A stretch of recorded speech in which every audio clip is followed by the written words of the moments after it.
Hey guys, hello, good morning, welcome back to my channel. Hope you all are doing good. तो कैसा बीत रहा था आप लोगों का फेस्टिवल? अब तो लगभग बीत ही चुका है सारा इस ईयर का फेस्टिवल। तो अब फोकस करते हैं वापस से स्टडीज़ पे।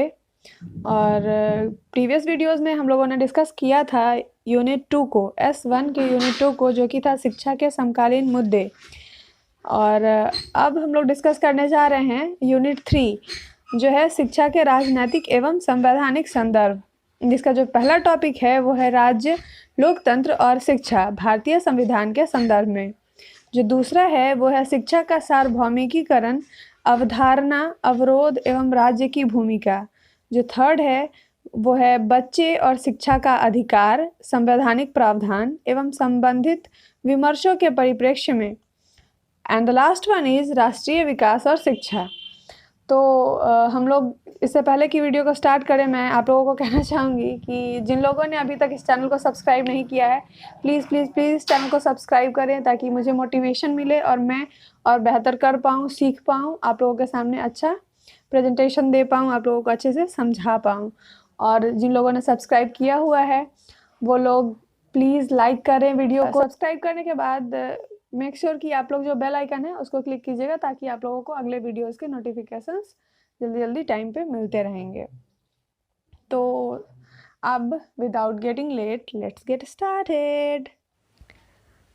तो जैसा कि हम सब इस बात को जानते हैं कि किसी भी व्यक्ति के संपूर्ण विकास के लिए शिक्षा जो है वो एक अहम भूमिका निभाती है, और इसके लिए हमारे संविधान में कई ऐसे प्रावधान हैं जो कि सभी जाति और धर्म के व्यक्तियों को समानता का अधिकार देते हैं, जिससे उनका विकास उचित दिशा में हो सके, सही डायरेक्शन में उनका विकास हो सके और प्रॉपर हो सके। तो संविधान का जो अनुच्छेद 28 है उसमें 3 प्रकार की शिक्षण संस्थाओं का उल्लेख किया गया है।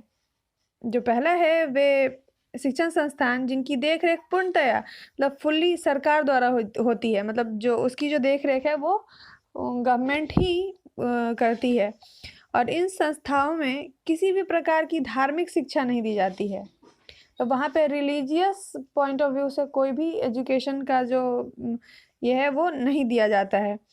हाँ, नैतिक शिक्षा जिसका किसी धर्म विशेष से संबंध ना हो, ऐसी शिक्षा दी जा सकती है। जैसा मोरल वैल्यूज़ की जो एजुकेशन है वो दी जाती है वहाँ पे, जिसका किसी भी रिलीजन से, किसी भी धर्म से कोई भी लेना देना नहीं होता है।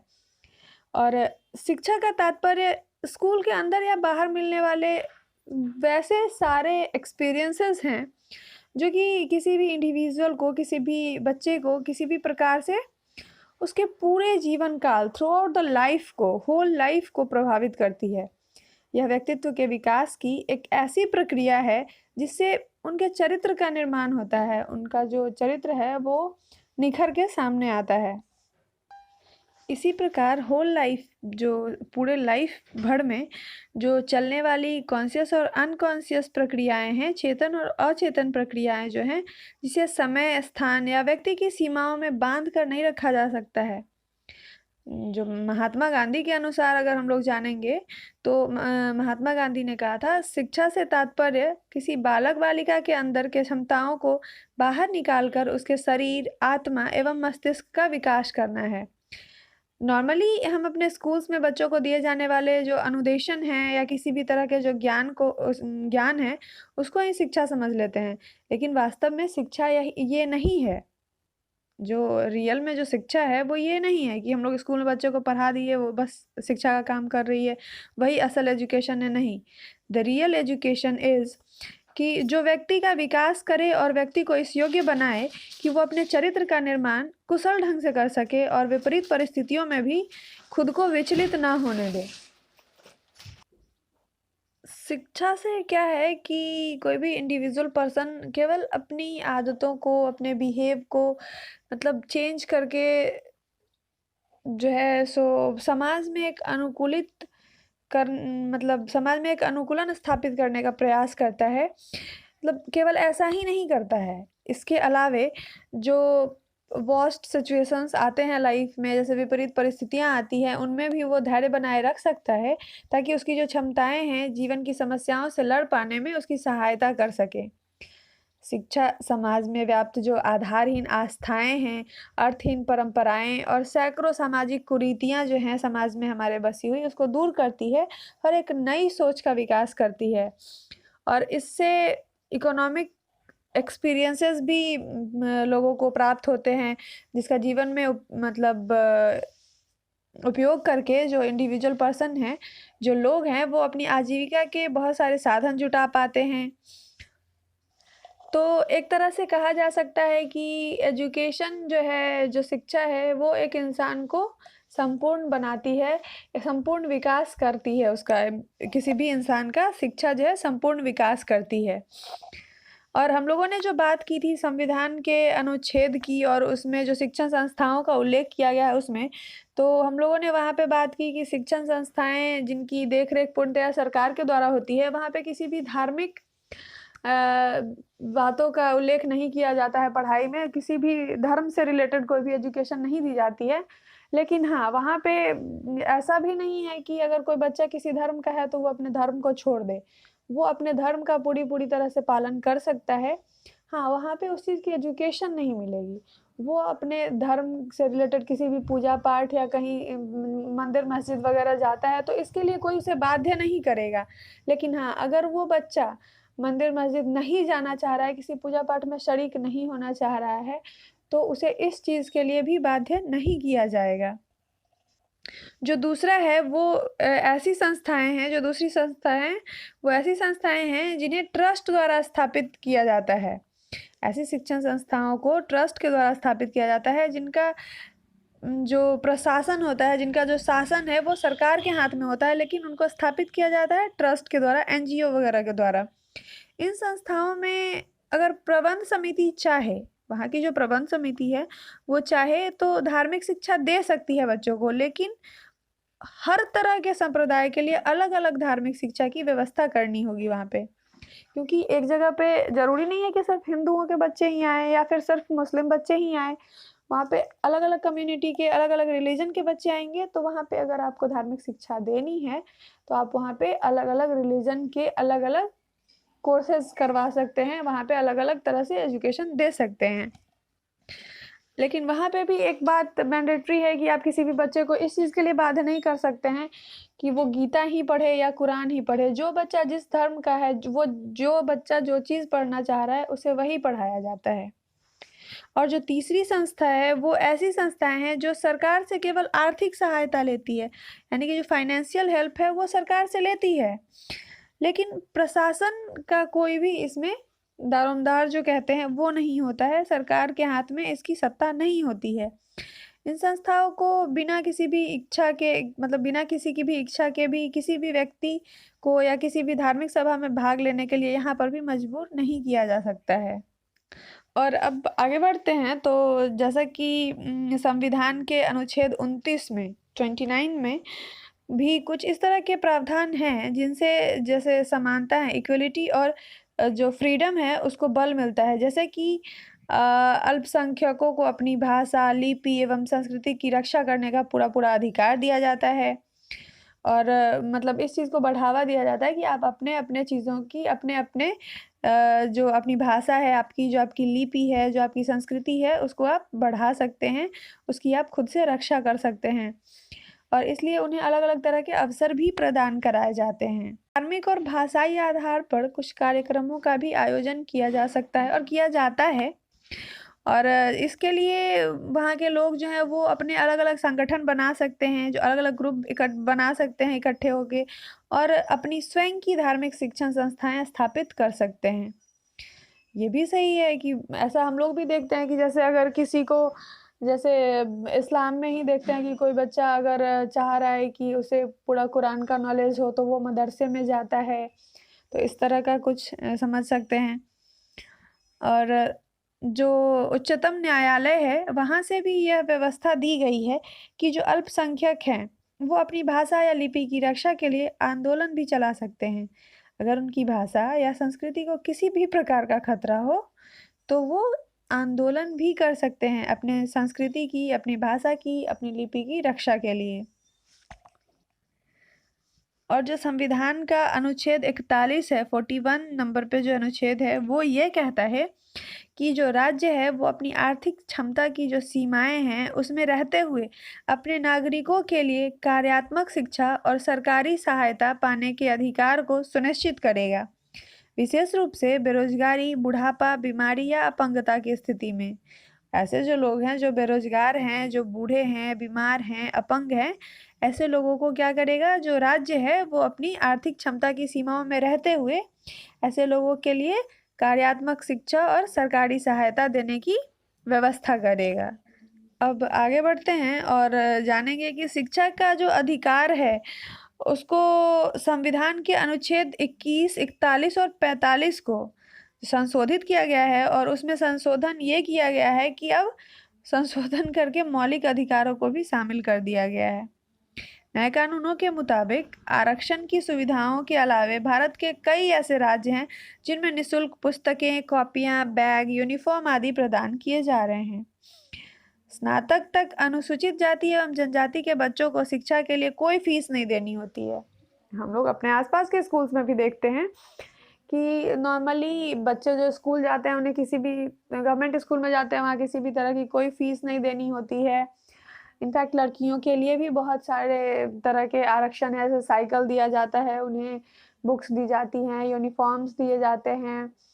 और अब तो शिक्षा के क्षेत्र में शिक्षा को बढ़ावा देने के लिए गर्ल चाइल्ड के एजुकेशन के लिए या फिर पिछड़ी जाति के एजुकेशन के लिए सरकार ने और ऐसे ऐसे नियम बनाए हैं, जैसे कि जो बच्चा 10th में अच्छे मार्क्स से पास हो रहा है बिहार बोर्ड से या फिर अपने अपने स्टेट बोर्ड से, तो उन्हें मतलब इनाम के रूप में राशि दी जाती है, पुरस्कार राशि, स्कॉलरशिप भी कह सकते हैं इसको। जैसे फिर 12th में अगर अच्छे ग्रेड से पास होते हैं तो वहाँ पे भी उन्हें पैसे मिलते हैं।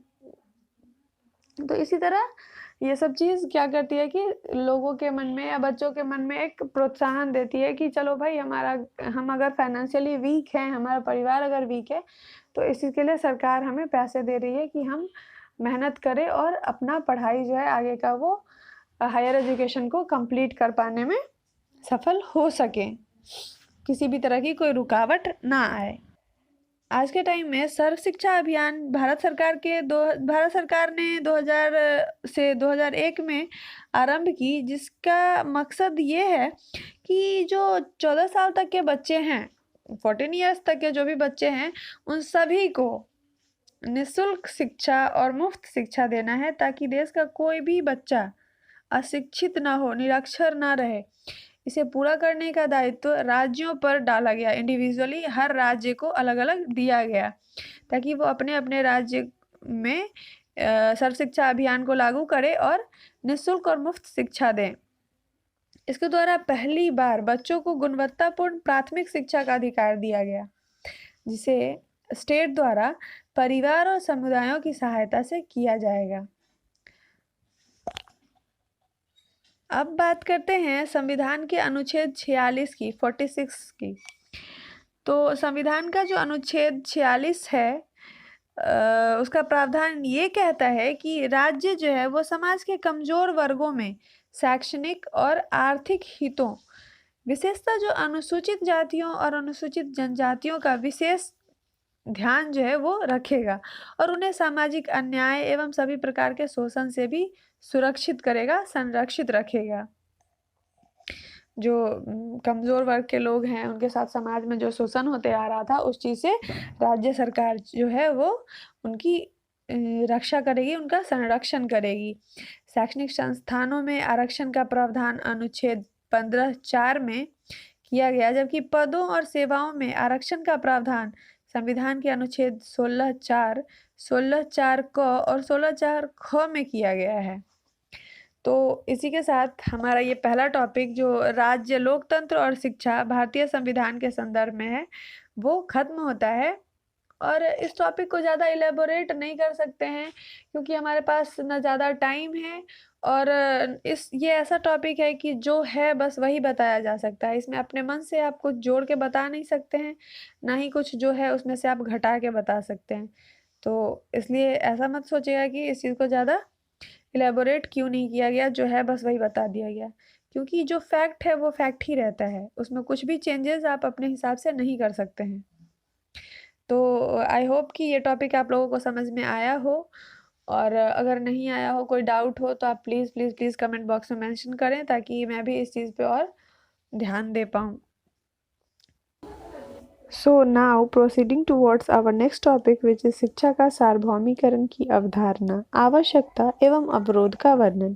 शिक्षा के सार्वभौमिकरण में राज्य की भूमिका। तो इस टॉपिक को हम लोग अब डिस्कस करेंगे। उम्मीद करती हूँ कि पहले वाला टॉपिक आप लोगों को क्लियर हो चुका होगा। और ये नाइट टाइम है जब मैं रिकॉर्ड कर रही हूँ इस ऑडियो को, वॉइस ओवर कर रही हूँ इस वीडियो के लिए। तो इस टाइम पे ज़्यादा ज़ोर ज़ोर से बोलना थोड़ा सा ऑकवर्ड लगता है, तो बस कोशिश यही रहेगी कि आप लोग मेरी बात को समझ सकें। और तो चलिए इस टॉपिक को लेकर के आगे बढ़ते हैं। तो सबसे पहले हम लोग जानेंगे कि शिक्षा के सार्वभौमिकरण का अर्थ क्या है। तो शिक्षा का सार्वभौमिकरण जो यूनिवर्सलाइजेशन है, उसका अर्थ शिक्षा को सर्वव्यापी बनाना है, मतलब जो सबके लिए सुलभ हो मतलब सके, ऐसा बनाना है। सार्वभौमिकरण का नॉर्मल अर्थ हम लोग समझ सकते हैं कि शिक्षा का प्रसार और उसकी व्यापकता है, ताकि कोई भी व्यक्ति शिक्षा से वंचित ना हो। मतलब हर किसी के पास शिक्षा जो है वो समान रूप से सुलभ कराई जा सके। और नॉर्मली ये शिक्षा जो है 6 से 14 वर्ष तक की आयु वर्ग के जो सभी बच्चे हैं, उनको प्राथमिक शिक्षा जो है वो समान रूप से सुलभ कराई जा सके। शिक्षा के प्रसार के लिए सार्वभौमिकरण का स्पष्ट उद्देश्य यह है कि सभी बालकों, बालिकाओं, नागरिकों को जाति, रंग, मूल, वंश, धर्म, लिंग संबंधी सभी विभिन्नताओं को नज़रअंदाज करते हुए शिक्षा प्राप्ति के समान अवसर पहुंचाना तथा शिक्षा को सुनिश्चित करना, शिक्षा को सुलभ कराना। इसका तात्पर्य है कि शिक्षा को सभी क्षेत्रों तक पहुंचाना, सभी इंडिविजुअल पर्सन तक पहुंचाना, जो समान मतलब रूप से सबको सुलभ हो सके। भारत सरकार द्वारा 1978 में अपनाई गई शिक्षा नीति के अंतर्गत प्राथमिक शिक्षा के सार्वभौमिकरण पर विशेष बल दिया गया था। जो प्राथमिक शिक्षा के सार्वभौमिकरण के लिए एक समयबद्ध योजना को भी अपनाया गया, साथ ही साथ प्रौढ़ शिक्षा के साथ राष्ट्रव्यापी कार्यक्रम को भी अपनाया गया था, जिसके फलस्वरूप सभी राज्यों में प्राथमिक शिक्षा अनिवार्य एवं निःशुल्क कर दी गई हुई है भी, अभी भी है। शिक्षा के सार्वभौमिकरण की जो नीति है, उसका एक महत्वपूर्ण अंग है अपंजीकृत और पढ़ना छोड़ चुके जो बच्चे हैं, उनको अनौपचारिक और अंशकालीन शिक्षा देना। राष्ट्रीय शिक्षा नीति 1986 के अनुसार ऐसे बच्चों के शिक्षा के लिए अनौपचारिक शिक्षा केंद्रों में आधुनिक टेक्नोलॉजी के उपकरणों की सहायता ली गई और ली जाती भी है। इन केंद्रों में अनुदेशक के तौर पर कार्य करने वाले स्थानीय युवक और युवतियों को चुना जाता है। जो वहाँ के लोकल होते हैं, उनको चुना जाता है। शिक्षा के सार्वभौमिकरण के बारे में कहें तो राष्ट्रीय शिक्षा नीति का संकल्प है कि 1990 तक जो बच्चे 11 वर्ष के हो जाएंगे, उन्हें विद्यालय में 5 वर्ष की शिक्षा का या अनौपचारिक धारा में इसके समतुल्य शिक्षा अवश्य उपलब्ध कराई जाएगी। इसी तरह 1995 तक जो बच्चे 14 वर्ष की आयु वाले होंगे, उन सभी बच्चों को निःशुल्क और अनिवार्य शिक्षा का अवसर दिया जाएगा और उनको वो चीज़ सुलभ कराई जाएगी। और इस बारे में अगर कहें तो कोई संदेह नहीं है कि यह कार्य कठिन होने के साथ साथ काफ़ी चुनौती भरा भी है, लेकिन अगर बड़े पैमाने पर दीर्घकालिक प्रयास से धीरे धीरे इसे संभव और सफल भी किया जा सकता है। इसके सफल क्रियान्वयन के लिए कुछ बिंदु हम लोग डिस्कस क्या करेंगे, मतलब बताएंगे, और जिन पर विशेष रूप से जो है कार्य करने की आवश्यकता है। तो जो कुछ बिंदुएं हैं वो इस प्रकार हैं कि सार्वभौमिकरण के लिए सबसे पहले तो वंचित छात्रों का चयन करेंगे, मतलब ऐसे छात्र जो शिक्षा से वंचित हैं, जो स्कूल तक या तो पहुंच ही नहीं पाए हैं किसी भी कारण से, या फिर अगर स्कूल तक पहुंच भी पाएँ तो किसी कारण से उन्हें ड्रॉप आउट करना पड़ गया। वंचित नागरिकों का शिक्षण संस्थानों से निश्चित जुड़ाव, जो वंचित नागरिक हैं इस चीज़ से, उनका शिक्षण संस्थान से निश्चित जुड़ाव सुनिश्चित करेंगे। यथोचित प्रक्रिया के से संसाधनों में नामांकन, जो प्रक्रियाएं हैं जो की जा सकती हैं क्रियान्वित, उनके द्वारा संस्थानों में नामांकन, अध्ययन हेतु अध्येता का संस्थानों में ठहराव, मतलब जो ड्रॉप आउट कर जाते हैं बच्चे वैसा ना हो ये चीज़, शैक्षिक सुविधाओं की अत्यंत सरलता व सुगमता आदि। शैक्षिक सुविधाएं जो हैं वो काफ़ी सरल हों, ये चीज़ ध्यान देने योग्य है, और सुगम तरीके से वो पहुंचाई जा सके। तो ये कुछ ऐसी चीज़ें हैं जिन पर विशेष रूप से कार्य करने की आवश्यकता है। और शिक्षा के सार्वभौमिकरण की जो आवश्यकताएं हैं वो कुछ इस प्रकार हैं कि क्यों आवश्यक है, शिक्षा का सार्वभौमिकरण होना आवश्यक क्यों है। एक सवाल उठता है कि शिक्षा सब तक पहुंचना क्यों ज़रूरी है। ये हमारा एक मौलिक अधिकार है, हमारा पर्सनल राइट है कि हम शिक्षा लें। जिस तरह खाना अनिवार्य है, जिस तरह सोना अनिवार्य है, जिस तरह रोटी कपड़ा मकान को अनिवार्य किया गया है, उसी तरह शिक्षा भी अनिवार्य है। अगर आप शिक्षित नहीं हैं तो आप कहीं भी कुछ भी कर पाने के लिए एलिजिबल नहीं हो पाते हैं। खुद भी खराब लगता है भाई कि पढ़े लिखे नहीं है, किसी के सामने खड़े होने में शर्मिंदगी होती है। शिक्षा हर किसी को पहुंचना चाहिए। तो कुछ ऐसे टॉपिक्स हैं जिसके बारे में हम लोग जानेंगे कि शिक्षा का सार्वभौमिकरण जो है वो होना क्यों आवश्यक है।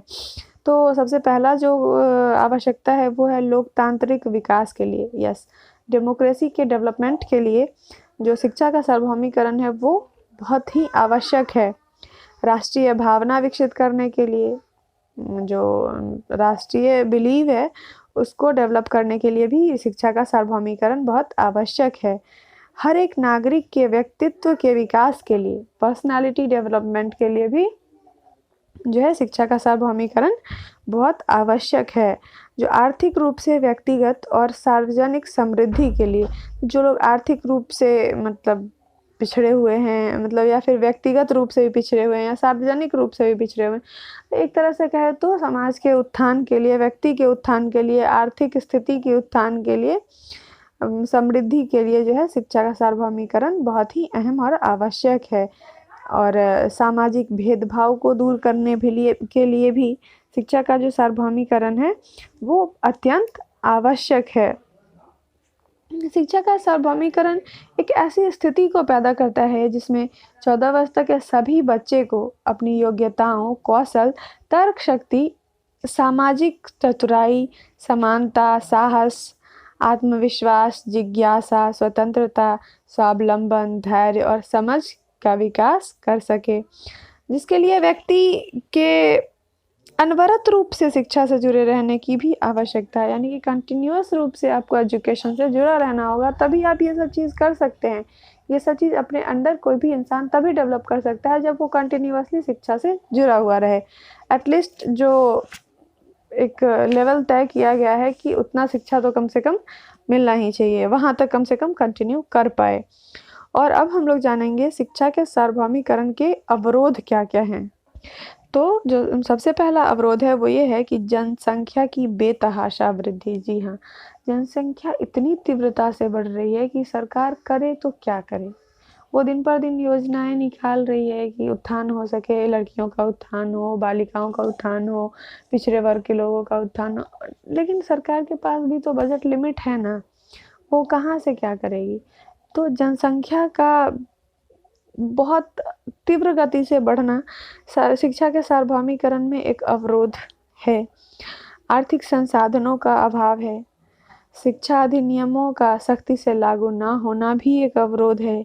संवैधानिक लोच और कमजोरी, जो संवैधानिक जो मतलब लचीलापन है और जो कमजोरी है वो भी शिक्षा के सार्वभौमिकरण का एक बहुत बड़ा अवरोध है। भौगोलिक कारण भी है, सामाजिक पिछड़ापन भी एक बहुत बड़ा कारण है शिक्षा के सार्वभौमिकरण का। जो प्रौढ़ निरक्षरता है वो भी शिक्षा के सार्वभौमिकरण का एक बहुत बड़ा अवरोध है। क्षेत्रीय असंतुलन, सरकार के लोक लुभावन व वोटिंग की राजनीति आदि। हाँ, ये बहुत बड़ा मैटर आता है कि सरकार वोट इकट्ठे करने के लिए अलग अलग योजनाएं मतलब इलेक्शन के टाइम पे ले आती है, और इन चीज़ों को सबसे ज़्यादा जो भोग रहे हैं वो हमारे जैसे स्टूडेंट्स हैं जो अभी जस्ट इलेक्शन बीता है और मेरे जैसे बहुत सारे जो स्टूडेंट इस चीज़ को देख रहे होंगे, इस वीडियो को देख रहे होंगे, वो काफ़ी हद तक इस चीज़ से खुद को रिलेट कर पाएंगे कि शिक्षा के क्षेत्र में राजनीति किस हद तक होती है वोटिंग के लिए। तो शिक्षा के सार्वभौमिकरण में अब हम लोग जानेंगे कि राज्य की क्या भूमिका है। तो जो प्राथमिक शिक्षा है उसके लिए सार्वभौमिकरण के प्रश्न को लेकर ही प्राथमिक शिक्षा को मूलभूत अधिकार बनाने के लिए संसद ने संविधान अधिनियम 2002 में 2002 में पारित किया।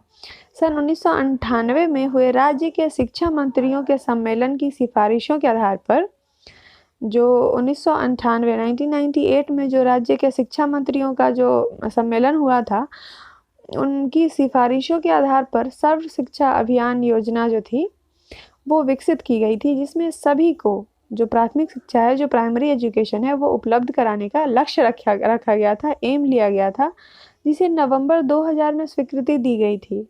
एक्सेप्ट किया गया था इसको नवंबर 2000 में। भारत में शिक्षा को समवर्ती सूची में रखा गया हुआ है। इसके अंतर्गत जो देश में शिक्षा व्यवस्था केंद्र और राज्य सरकारों का संयुक्त उत्तरदायित्व है। इसके लिए एजुकेशन के लिए क्या क्या है हमारे यहाँ कि जो राज्य सरकार है वो भी रिस्पॉन्सिबल है और जो केंद्र सरकार है वो भी रिस्पॉन्सिबल है। अकेले कोई भी डिसीजन नहीं ले सकता है। और अगर मतलब ऊपर से केंद्र सरकार का कोई ऑर्डर आता है तो राज्य सरकार को वो चीज़ मानना होगा। और अगर राज्य सरकार चाहे खुद से भी कोई नीति शिक्षा के फील्ड में हेरफेर करना अगर सही तरीके से तो वो कर सकती है। तो इसमें जो शिक्षा का फील्ड है इसमें जो है केंद्र और राज्य सरकार, सेंट्रल और स्टेट गवर्नमेंट दोनों का मिला जुला उत्तरदायित्व है। केंद्र सरकार जो है वो नीतियों का निर्माण करती है तथा जो राज्य सरकार है, प्रांतीय सरकार है, उसको शिक्षा की व्यवस्था के संबंध में सलाह देती है। जहाँ तक प्राथमिक शिक्षा की बात है तो राज्य सरकारें इसकी व्यवस्था अलग अलग ढंग से करती है, क्योंकि हर राज्य की भाषा अलग है, बोली अलग है, वहाँ का रहन सहन अलग है, वहाँ का जो भौगोलिक और जो क्षेत्रीय जो एनवायरनमेंट है वो अलग है। हर चीज़ हर स्टेट का अलग अलग है। तो इसको हर राज्य की सरकारें अलग अलग ढंग से व्यवस्थित करती हैं और कुछ राज्य सरकारों ने तो इसे अपने ही हाथों में ले लिया है तथा कुछ ने इसे स्थानीय निकायों पर छोड़ दिया। सभी अपने अपने तरीकों से कार्य कर रहे हैं। संविधान की जो धारा 21 है उसमें कहा गया कि कानून जो है वो संकल्प द्वारा राज्य अपने अनुरूप 6 से 14 वर्ष की जो आयु वर्ग के सभी बच्चे हैं उनको मुफ्त और अनिवार्य शिक्षा प्राप्त कराएगी। ये उनका अधिकार बना दिया गया कि हर 6 से 14 साल तक के बच्चे को मुफ्त शिक्षा और मतलब निःशुल्क शिक्षा जो है वो अनिवार्य रूप से प्रदान करेगी ही करेगी। बच्चों को विद्यालय में सभी प्रकार की सुविधाएं दी जाएंगी, शिक्षण अधिगम सामग्री उपलब्ध कराए जाएंगे, छात्रवृत्ति दी जाएगी और भी बहुत सारे सुविधाएं जो हैं राज्य सरकार मुफ्त में प्रदान कराएगी बच्चों को, जिससे कोई भी विद्यार्थी शिक्षा प्राप्त करने से वंचित ना रह जाए। क्योंकि बहुत सारे बच्चे क्या होता है कि फाइनेंशियल क्राइसिस के कारण जो है वो नहीं पढ़ पाते हैं। चाइल्ड लेबर का भी हम लोगों के सामने बहुत बड़ा इशू है कि मतलब बच्चों को काम पे लगा दिया जाता है क्योंकि उनके माता पिता के पास पैसे की जो है वो तंगी होती है। तो हर बच्चे को अब फ्री में शिक्षा दिया जा रहा है, तो किसी के पास भी ये इशू नहीं बनता, ये कारण नहीं बनता है कि हमारे पास पैसे नहीं है बच्चों को पढ़ाने के लिए। तो इसलिए जो शिक्षा का सार्वभौमिकरण है वो राज्य में जो है इस तरह से एप्लीकेबल है और इस तरह से कार्य चल रहा है इस पर।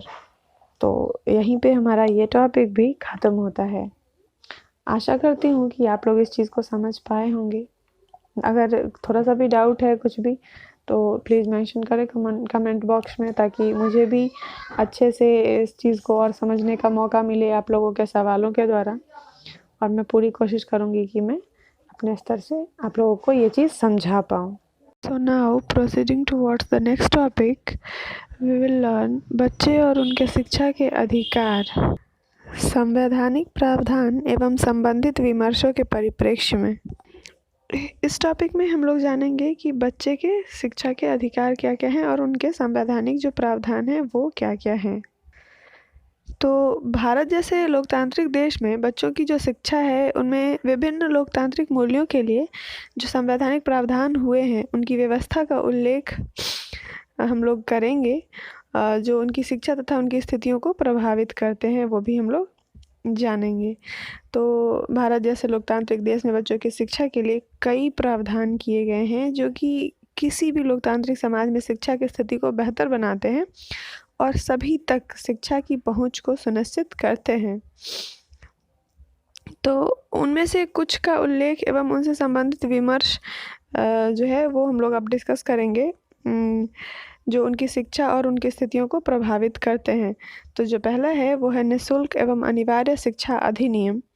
तो शिक्षा का अधिकार अब 6 से 14 वर्ष तक के सभी बच्चों के लिए एक मौलिक अधिकार हो गया है कि अब 6 से 14 साल तक के जो भी बच्चे हैं उनके लिए नेसेसरी कर दिया गया है। जैसे जो 6 से 14 साल तक के बच्चे होंगे उन्हें हर हाल में जो प्राथमिक शिक्षा दी जाएगी और वो निःशुल्क होगी, मुफ्त होगी। सरल शब्दों में इसका अर्थ यह है कि सरकार प्रत्येक बच्चे को 8वीं कक्षा तक की निःशुल्क पढ़ाई के लिए उत्तरदायी होगी, चाहे वो बच्चा जो है वो लड़का हो या लड़की या किसी भी जाति का हो, वर्ग का हो। और इस प्रकार इस कानून ने देश के बच्चों को मजबूत, साक्षर और अधिकार संपन्न बनाने के लिए मार्ग एक तैयार कर दिया है। इस अधिनियम में जो है सभी बच्चों को गुणवत्तापूर्ण और अनिवार्य शिक्षा प्रदान करने का जो है प्रावधान है, जिससे कि बच्चों का ज्ञान, कौशल और मूल्यों से उनको लैस किया जाए ताकि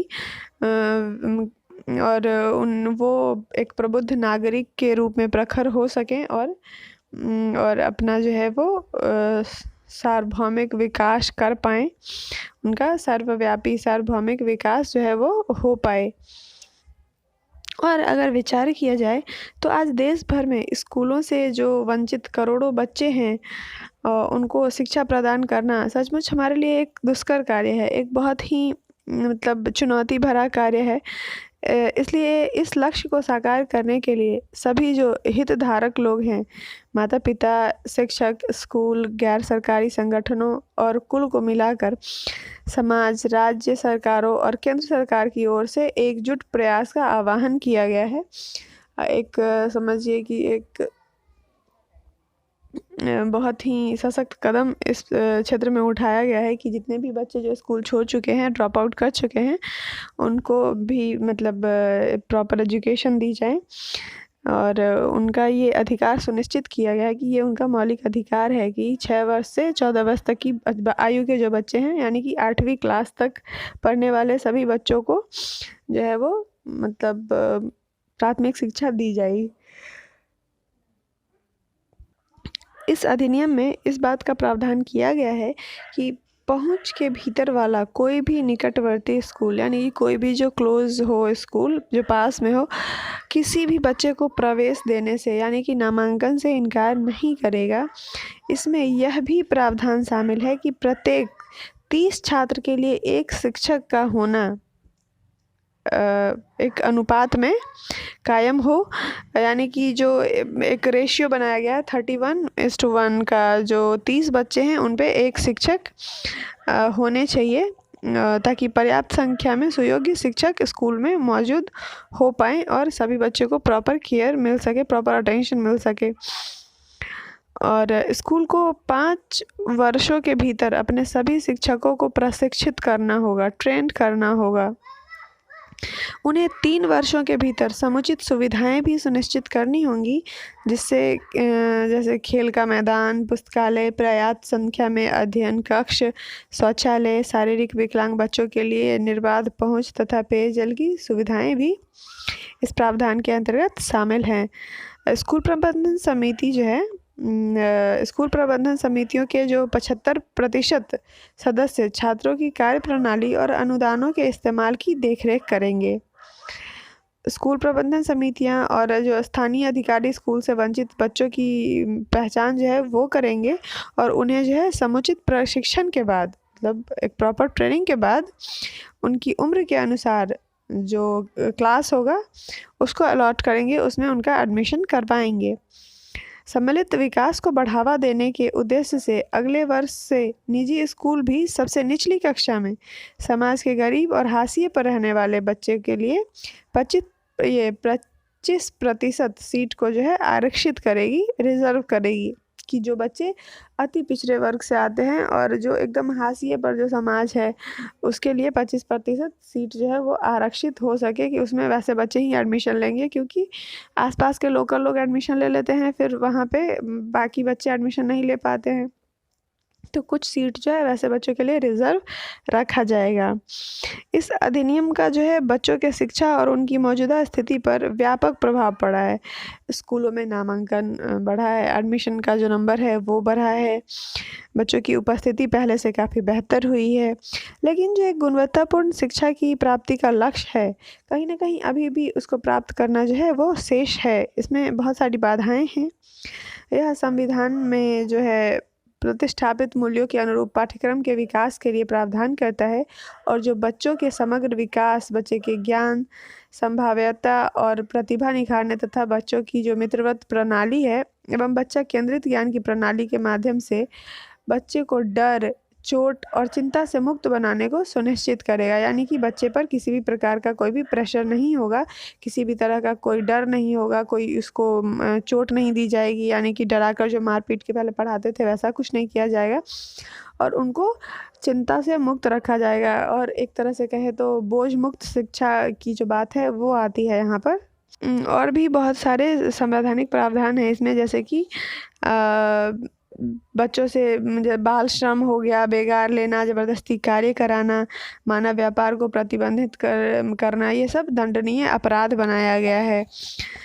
और जो 14 वर्ष से कम उम्र के बच्चे हैं उनको किसी कारखाने या खान में काम करने के लिए नियोजित नहीं किया जाएगा। किसी बहुत ज़्यादा संकट में जो नियोजन है उसमें नहीं रखा जाएगा। जो पुरुष और स्त्री कर्मकार के जो स्वास्थ्य और शक्ति का तथा बालकों के सुकुमार अवस्था का जो दुरुपयोग करते हैं वो नहीं होगा। आर्थिक शोषण करते हैं वो नहीं किया जाना चाहिए। ये सब चीज़ों को प्रावधान में शामिल किया गया है। और कोई भी ऐसा रोजगार या कोई भी ऐसा काम बच्चों से नहीं कराया जाएगा जो कि उनकी उम्र के अनुरूप ना हो, अनुकूल ना हो। और बालकों को जो है वो स्वतंत्र और गरिमामय वातावरण में स्वच्छ विकास के लिए अवसर और सुविधाएं दी जाएंगी, और बालकों को अल्पव्यय व्यक्तियों के शोषण से तथा नैतिक और आर्थिक परित्याग से रक्षा की जाएगी। और 6 वर्ष के आयु के सभी बच्चों को पूर्व बाल्यकाल के देखरेख और शिक्षा देने का जो है प्रयास किया, जैसे आंगनबाड़ी वगैरह में भेजा जाएगा, वहाँ पे उनके शिक्षा की पूरी व्यवस्था की गई हुई है। इसी तरह और भी बहुत सारे प्रावधान हैं जो लागू किए गए हैं, लगाए गए हुए हैं, और इस तरह के और भी संवैधानिक जो है बातें उनमें की गई है जो कि बच्चों के हितों में है। तो इसी तरह जो कुछ बाधाएं हैं वो सब भी हम लोगों ने पिछले टॉपिक में जाना है, और अब हम लोगों ने जाना है कि क्या क्या संवैधानिक प्रावधान हैं। इन सभी जो संवैधानिक प्रावधान हैं उनका बच्चों की शिक्षा और उनकी स्थितियों पर सकारात्मक प्रभाव पड़ा, काफ़ी पॉजिटिव इफेक्ट पड़ा है। बच्चे और अभिभावकों में शिक्षा के प्रति जागरूकता भी पहले से बढ़ी है। जो वंचित समाज के अभिभावक हैं अभी बच्चों की शिक्षा और स्वास्थ्य पर जोर देने लगे हैं, लेकिन अब भी बहुत प्रतिशत लोग ऐसे हैं जो सार्वभौमिक एवं गुणवत्तापूर्ण शिक्षा के लक्ष्य को प्राप्त करने में सक्षम नहीं हो पाए हैं, क्योंकि इस क्षेत्र में अभी भी बहुत सारी बाधाएं हैं जिन्हें पार करना अभी बाकी है। तो इसी के साथ हमारा ये टॉपिक भी यहीं पे ख़त्म होता है।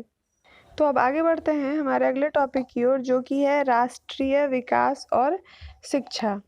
और अगर दूसरे शब्दों में बात करें तो राष्ट्र के विकास में शिक्षा की भूमिका क्या है, या फिर राष्ट्रीय विकास और शिक्षा में क्या संबंध है, इसका हम लोग अब उल्लेख करेंगे, समझेंगे, जानेंगे। तो शिक्षा किसी भी व्यक्ति की अंतर्निहित क्षमता तथा उसके व्यक्तित्व को विकसित करने वाली एक प्रक्रिया है, और यही प्रक्रिया जो है वो समाज में एक वयस्क की भूमिका निभाने के लिए समाजीकृत करती है एक पर्सन को, तथा समाज के जो सदस्य एवं एक जिम्मेदार नागरिक बनने के लिए एक व्यक्ति को आवश्यक ज्ञान और कौशल जो है वो उपलब्ध कराती है। यह एक निर्विवाद सत्य है कि शिक्षा किसी भी राष्ट्र या समाज की प्राणवायु है। उसकी प्रेरणा है, उसकी ऊर्जा है और किसी भी राष्ट्र का भविष्य उसके द्वारा हासिल किए गए शैक्षिक स्तर पर ही निर्भर करता है। बिल्कुल, कोई भी राज्य या कोई भी देश कितना लिटरेट है ये किस बात पर डिपेंड करता है कि वहाँ के लोग कितने पढ़े लिखे हैं, वहाँ के जो है शैक्षणिक दर जो है वो क्या है, इस पर डिपेंड करता है। या किसी भी इंसान का जो है व्यक्तित्व भी इस बात पर निर्भर करने लगा है कि कोई इंसान कितना पढ़ा लिखा है, कितना जानकार है। यदि सीधे तौर पर देखा जाए तो शिक्षा से सीधा मतलब ज्ञान और तथ्यों की समझ जागृत करना है। हम जानते हैं कि शिक्षा विकास का आधार मूलक सत्य है, यानी कि जो बेस है वो है।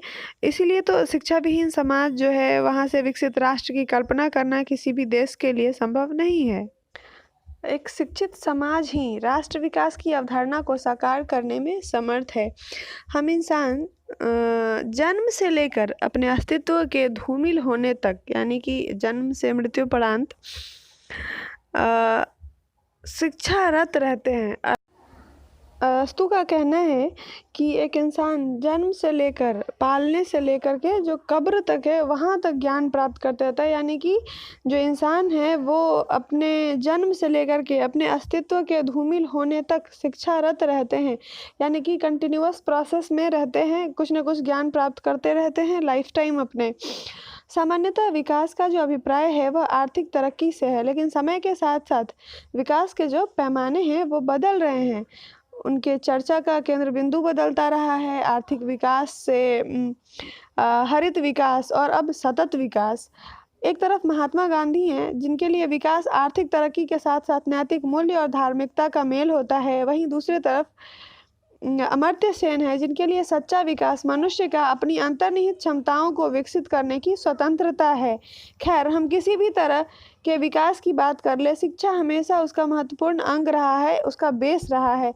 मानव को अधिक परिपक्व, खुशहाल और समझदार बनाने में शिक्षा का हर युग में प्रभाव रहा है, शिक्षा हर युग में प्रभावी रही है। यह लोगों की उत्पादकता और रचनात्मकता को बेहतर बनाता है, बढ़ाता है, जिससे एक क्रियाशील मानव संसाधन का निर्माण होता है जो देश के सर्वांगीण विकास की ओर अग्रसर करता है। देश को सर्वांगीण विकास के लिए अग्रसर करता है, सर्वांगीण विकास की ओर अग्रसर करता है। इग्नोर कीजिएगा बैकग्राउंड साउंड को, थोड़ा सा आसपास बच्चे शोर कर रहे हैं। एक सर्वे के मुताबिक, एक आकलन के मुताबिक देश की जो औसत स्कूली शिक्षा है उसमें 1% तक की वृद्धि आर्थिक वृद्धि को 6% से 15% तक बढ़ा सकती है। कोई भी राष्ट्र बिना मानव पूंजी में निवेश के निरंतर विकास नहीं कर सकता है। मानव पूंजी को तैयार करने का सबसे जो प्रभावकारी रसायन है वह है शिक्षा। जैसे हर खाना बनाने के लिए आपको लकड़ी की, फ्यूल की आवश्यकता होती है, उसी तरह मानव जो पूंजी है उसको तैयार करने के लिए जो सबसे प्रभावकारी रसायन है वो शिक्षा है। एक अनुमान के अनुसार 1949 से लेकर के 1969 तक प्रति व्यक्ति उत्पादकता बढ़ाने में शिक्षा का योगदान 14% के आसपास था, जो कि बाद के वर्षों में बढ़कर 35% हो गया। आज के समय में तो शिक्षा अर्थव्यवस्था को गति देने में मुख्य भूमिका निभा रहा है। शिक्षा ने महिलाओं की स्थिति में भी अभूतपूर्व परिवर्तन किए हैं। यस, पहले जहां औरतें सिर्फ घर में बैठ के खाना बनाना है, बहुत कम औरतें ऐसी थी जो जॉब में जाती थी या फिर वो भी नहीं जाती थी। अब तो आप हर जगह देखोगे कि हर फील्ड में देखोगे आपको लड़के के कंधों से कंधे मिला करके लड़कियां चलती हुई दिखेंगी, कहीं कहीं तो लड़कों से आगे निकली हुई भी दिखती हैं। तो मतलब गर्ल एजुकेशन में भी जो है शिक्षा का बहुत ही महत्वपूर्ण भूमिका रहा है। जो व्यक्ति आज शिक्षा ग्रहण कर रहा है, कल वो कार्यस्थल में प्रवेश करेगा, परसों उसकी उपस्थिति कॉरपोरेट बोर्ड रूम में होगी, उसके बाद सत्ता गलियारे में होगी। इस तरह शिक्षा समावेशी विकास को भी बढ़ावा देती है, बशर्ते कि शिक्षा सर्व सुलभ हो, यानी कि सबको उपलब्ध हो, हर किसी तक वो पहुंच सके, सबको वो प्राप्त हो सके इजीली। तो यही सब बात है। और राष्ट्र के विकास में जो शिक्षा की भूमिका है वो अगर उसको डिस्कस किया जाए तो काफ़ी लंबा टॉपिक हो सकता है, लेकिन हम लोगों के पास अभी उतना टाइम नहीं है, तो इसलिए ब्रीफ में हम लोग ये चीज़ समझ रहे हैं। और इस चीज़ को अगर आप थोड़ा बहुत भी समझ पाए हैं मेरी बातों को, तो मैं आपको ये श्योरिटी दे सकती हूँ कि अगर थोड़ा बहुत भी आप लोगों ने इस चीज़ को समझा है, तो आप अपने शब्दों में इसको काफ़ी हद तक बहुत अच्छे से और डिटेल करके पेपर में लिख सकते हो। नो डाउट आप बिल्कुल लिख पाओगे and all the best for exam. वैसे अभी थोड़ा-सा टाइम है उसके लिए, तब तक हम कोशिश करेंगे कि कम से कम जो S1 हम लोगों ने लेकर के स्टार्ट किया हुआ है, इस S1 को हम लोग कंप्लीट कर पाएँ, क्योंकि सारे सब्जेक्ट्स कंप्लीट करवा पाना संभव नहीं है। और मेरे दिमाग में भी ये आइडिया काफ़ी लेट से आया। नहीं तो अगर जब से लॉकडाउन शुरू हुई थी, उसी टाइम से अगर शुरू किया हुआ होता ये यूट्यूब चैनल मैंने, तो आज हम लोग सारे सब्जेक्ट को ख़त्म कर चुके हुए होते।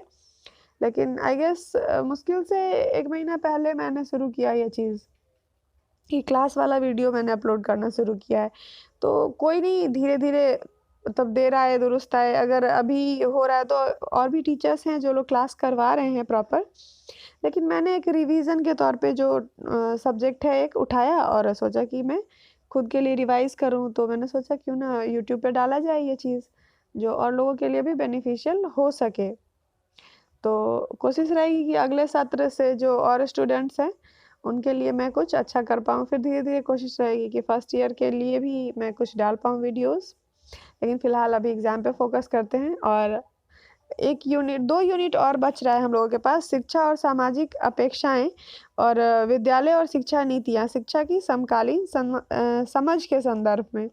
तो ये 2 यूनिट हम लोग ख़त्म करेंगे, उसके बाद हम लोग खुद से बाकी जो सब्जेक्ट्स हैं उनको प्रिपेयर करेंगे। शायद 4 सब्जेक्ट्स ही ऐसे हैं जो 70-70 मार्क्स के हैं हमारे, बाकी सब्जेक्ट्स 35-35 मार्क्स के हैं। तो ज़्यादा टफ़ नहीं होने जा रहा है ये चीज़, लेकिन हाँ, प्रिपरेशंस तो पूरी रखनी होगी हमें। तो एक बार जो हमारे पास नोट्स अवेलेबल हैं या फिर बुक हैं, उनको हम लोग थ्रू आउट कम से कम 2 बार या 3 बार रीडिंग कम से कम डाल लें, तो उस चीज़ से भी काफ़ी हद तक हम लोगों को एक कंक्लूज़न मिल जाएगा। एक अगर आपके पास पॉइंट इकट्ठे हो जाते हैं आपके माइंड में कि हाँ, ये पॉइंट हैं, हो सकते हैं इसके आंसर, तो आप उस चीज़ों को नो डाउट डेफ़िनेटली उसको आप जो है इलैबोरेट करके आप पेपर में लिख पाओगे। तो बस ये ध्यान नहीं देना है कि मैं रट नहीं पा रही हूँ पूरा, मुझे याद नहीं हो पा रहा है। बस ये ध्यान देना है वहाँ पे कि मतलब पॉइंट आपके माइंड में आ जाना चाहिए, वहाँ पे फिर खुद वो पेपर पे उतरने लगता है। तो चलिए इसी के साथ इस वीडियो का हम लोग यहीं पे एंड करेंगे और अगले वीडियो में हम लोग डिस्कस करेंगे यूनिट 4। ये हमारा जो अभी ख़त्म हो रहा है वो यूनिट 3 था। इस वीडियो में यूनिट 3 का पूरा कंक्लूज़न है। एक बार ज़रूर इस वीडियो को देखें और प्लीज़ आप लोग लाइक नहीं करते हैं तो थोड़ा वीडियो को लाइक करके जाएँ। जहाँ तक हो सके अपने ग्रुप में शेयर करें और अगर चैनल पे न्यू है तो मेक श्योर कि चैनल को सब्सक्राइब करें और बेल आइकन को हिट करना ना भूलें, ताकि फर्दर वीडियोज़ के जो नोटिफिकेशंस है वो आप लोगों को मिलेंगे। और इसके बाद कोशिश रहेगी कि 1 महीना ही टाइम बचता है, फिर सीटेट का भी जो डेट है वो अनाउंस हो चुका है। तो कम से कम कोई एक सब्जेक्ट ऐसा लें जिसको हम लोग खुद से कर पाएँ और बाकी सब्जेक्ट्स के लिए तो आप लोग खुद से प्रिपेयर कीजिए। बाद में डिसाइड करेंगे कि वो सब्जेक्ट कौन-सा होगा। चलिए तब तक आप लोगों से लीव लेती हूँ। Bye bye, take care.